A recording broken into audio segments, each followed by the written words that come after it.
sa Pilipinas. Manila Broadcasting Company. DZRH, member, kapisanan ng mga broadcaster ng Pilipinas. Sa akin po, Mami, ayos lang. Kaya lang, magiging dalawa na ang bata dito kapag nagkataon. Ha? Anong ibig mo sabihin? Oo nga. Paano bang magiging dalawa, Eljan? Oh, ikaw naman, ate. Kunwari ka pa. Di ba, 2 months pregnant ka na? Ayaw mo pang sabihin kay Mami.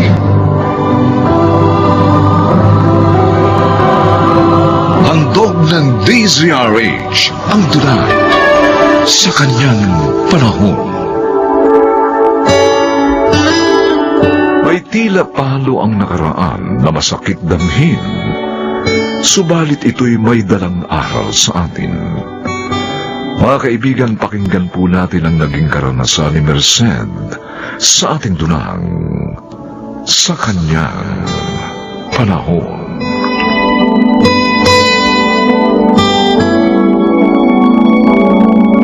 Oh, Eljan, anong sasabihin mo sa akin?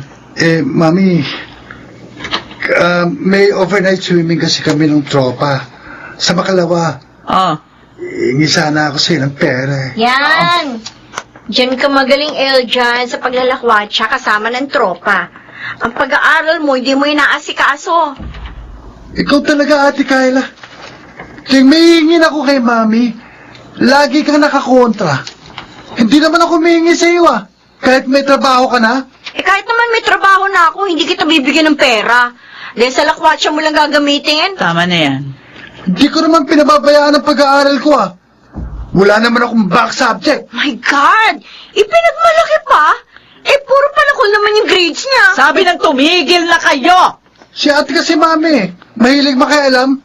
Pero siya, hindi ko naman pinakikialaman. Wala ka naman dapat pakialaman sa akin Dahil graduate na ako, no? At may trabaho na. Hindi tulad mo, asa pa rin kay Mommy. Sobra ka na, Ano, bakit? Ano gagawin mo? Lalaban ka, ha? Ano Lalaban Ba! Sabi ng tama na hindi pa kayo nakakaintindi. Sorry, Mommy. Naawa lang kasi ako sa inyo Pinahirapan kayo ng lalaking to. Ikaw naman, Eljan. Ayusin mo yung mga grades mo. Mag-aral ka mabuti. Yung mga sinasabi ko hindi para sa akin, kundi para sa iyo. Paano ka magkakaroon ng magandang trabaho? O puro palakol yung grades mo? Opo na, Mami. Pero please naman, bigyan niyo na ako ng pera para makasama ako sa lakad ng tropa ko. Huling sama ko nito sa kanila. Totoo ba yan? Opo.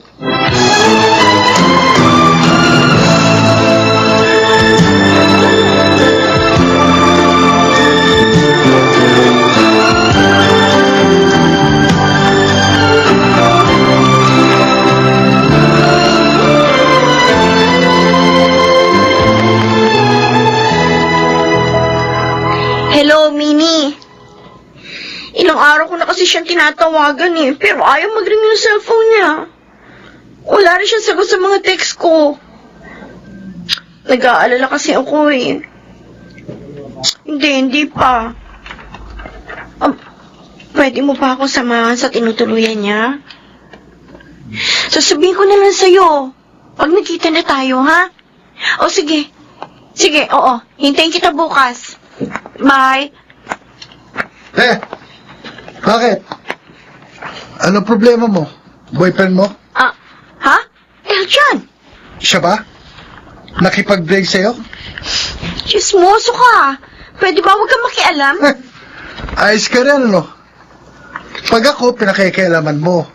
Pero ikaw, ayaw mong mapapakialaman. Dapat, kung anong ayaw mong gawin sa'yo, huwag mong gawin sa iba.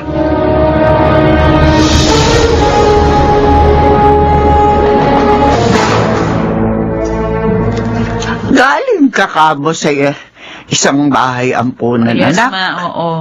Nagbigay ako ng tulong para doon sa mga batang nandoon. Hanggang ngayon hindi ka pa rin nagbabago. Ma, alam nyo, may isang cute na bata doon. Cute-cute niya talagang. Hindi anak ko. 2 years old na yon. At alam mo ba, basta na lang iniwan sa bahay ampunan, nung hindi alam ng mga naroon. Ay, huwag mo sabihin, aampunin mo rin yun. Katulad din na Kayla at Eljan. Tama kayo, Ma. Kinausap ko na nga yung mga namamahala sa bahay ampunan. Pero anak, tumatanda ka na rin, ha? 53 anyos ka na. Oh, Mabuti nga at si Eljan na lang ang pinag-aaral mo. Ma, 53 pa lang ako. Malakas pa ako, no? Kaya pang magtaguyod ng 3 bata. Pwede pa yun. Naman mamaya niya na mahirapan ka na. Huwag kayo mag-alala. Kaya ko pa nga. Malakas naman ang kita ng business ko. At saka naniniwala ako. Mapapasaya rin ako ng batang aampunin ko. Alam na ba yan ni na Kayla at Eljan? Aba, dapat di nilang malaman ang gusto mong gawin.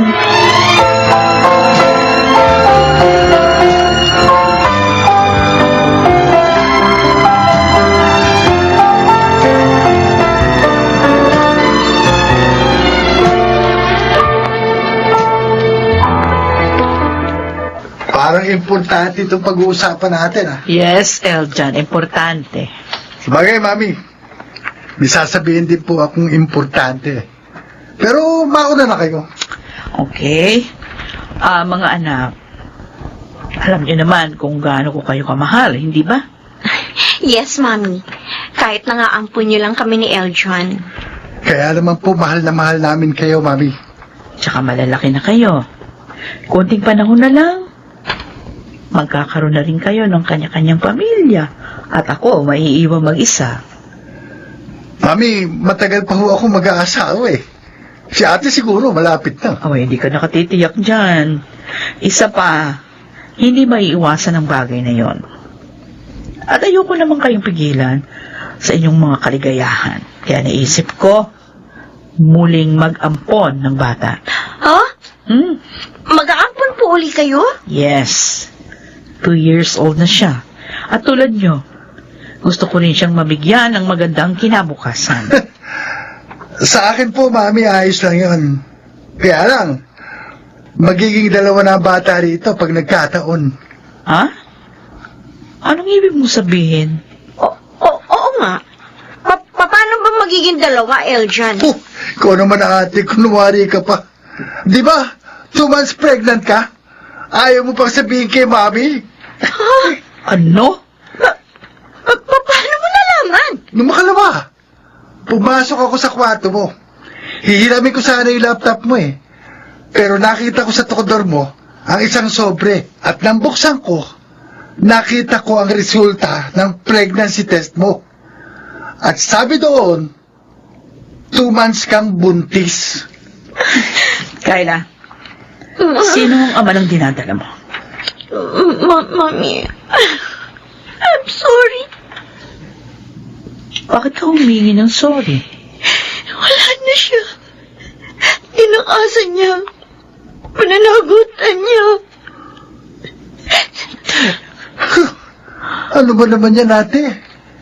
Pagtatawanan ka at pag-uusapan ng maraming tao. At maging kami, ganun din. Kakahiya ka. Eljan! Patawarin niyo ako. Patawad.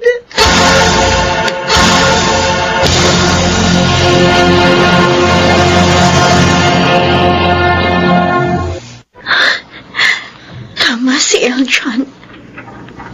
Nakakahiya talaga ako.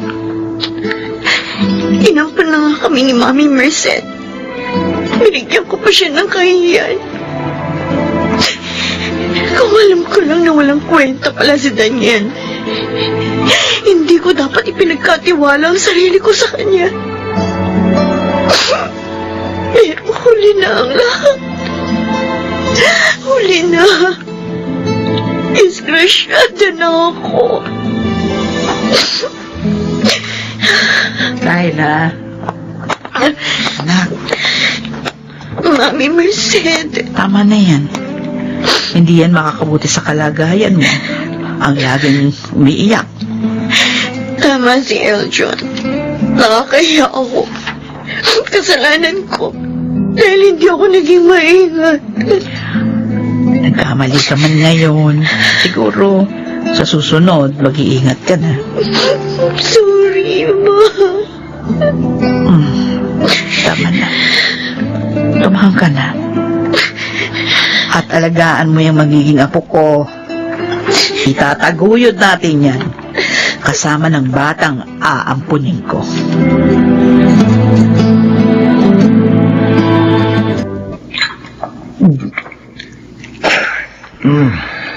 Nakakaya talagang ginawa ng ate ko, Checo. Nakakagalit. Tol, hindi problema yun eh. May paraan para makaligtas kayong lahat sa kahihiyan. Talaga? Paano, Tol? Tol, ganito ha. Makinig ka. Sasabihin ko. Kasi, ganito yun eh. Yung jowa ko, ganito rin ang ginawa. At walang sablay to, Eljan. Anong sabi mo, Eljan? Ipalaglag ko ang ginadala ko? Narinig mo ba ang sarili mo? Ate, mahusay ang abortionist na pagdadalan sa'yo. Doon dinala ng tropa kong jowa niya. At naging maayos naman ang lahat. Kaya hindi ka dapat mag-alala. Alam mo bang malaking kasalanan sa Diyos ang iniisip mo? Di humingi ka na lang ng tawad. Ang mahalaga, makakaligtas tayo sa kahihiyan. At bakit mo sinususula ng ganyan ang ate mo? Pinalaki ba kitang ganyan ang pananaw sa buhay? Mami, gusto ko lang naman pong... Selfish ka, Eljan. Mami, Tulad ka rin ng una ko naging boyfriend. Makasarili. Matapos akong buntisin nung 15 taon lang ako, iniwan ako. Nagbuntis kayo ng ganun kabata, Mami? Oo, Kyle. Salamat na lang. Tinulungan ako makabango ng Lola Marina ninyo. pero nasaan po ang batang yan? Wala na. Inalaglag ko siya. Ha? Hanggang masakit. Mula noon, hindi na ako nagkaanak. Kaya...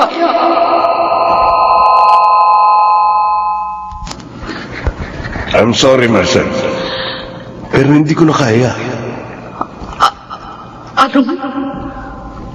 Anong ibig mo sabihin, Soylo? Ayoko na magkunwari pa. Hindi na kita mahal. Hindi totoo ang sinasabi mo. Totoo. Iba na ang mahal ko. At dinadala niya ngayon ang anak na hindi mo maibigay sa loob ng 7 taong pagsasama natin. Makiusap. Huwag mo kong iwan. Mahal na mahal kita. Huwag kang maging makasarili. Hindi mo maibigay ang kaligayahan kong anak. Hayaan mo kung hanapin yun sa iba. Yun ang nangyari sa buhay ko. Para akong pinalo ng aking nakaraan.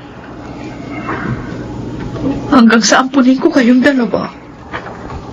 Mami? Ayokong ituro sa inyo ang pagkakamaling nagawa ko noon.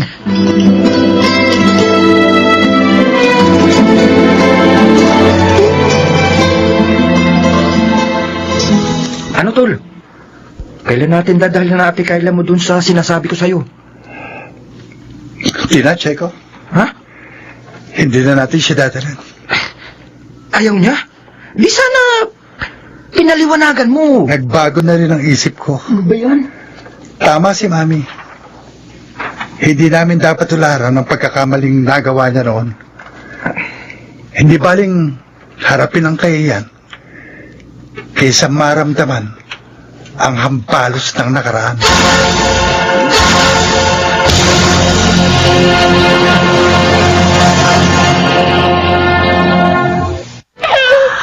Mahal, napakasaya ng baby ni Kayla, Merced. Oo nga, Ma. Kanina pa yun yan. Para bang nararamdaman niyang first birthday niya ngayon? Kabilis talaga ng panahon, ano ha? 1 taon na ang apo natin. At ang bata namang inampun mo, aray, 4 na taon na. Oo nga po. Alam niyo ba, nagkaroon ng panibagong saya itong bahay namin. Dahil sa 2 bulinggit na yan. Isang bata na naman ang mabibigyan mo ng isang magandang kinabukasan. 2 po, Ma. Dahil handa ko ring itaguyod ang aking apo.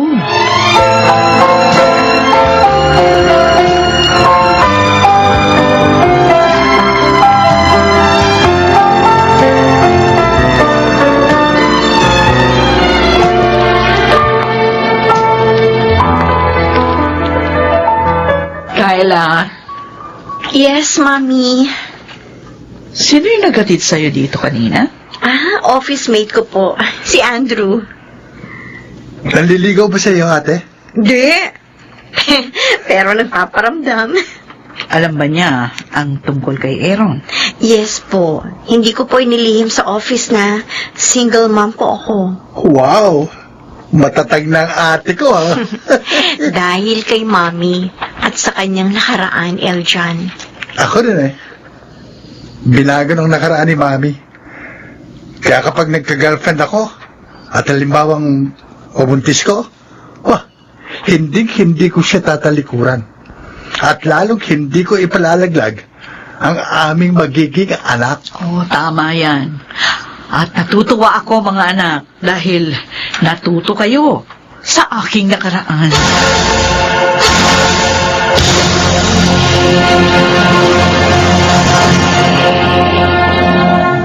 Kung lahat lamang ng tao ay susuriin ang kanilang nakaraan, magiging maganda ang kanilang kasalukuyan at magiging matamis ang kinabukasan sa kanyang panahon.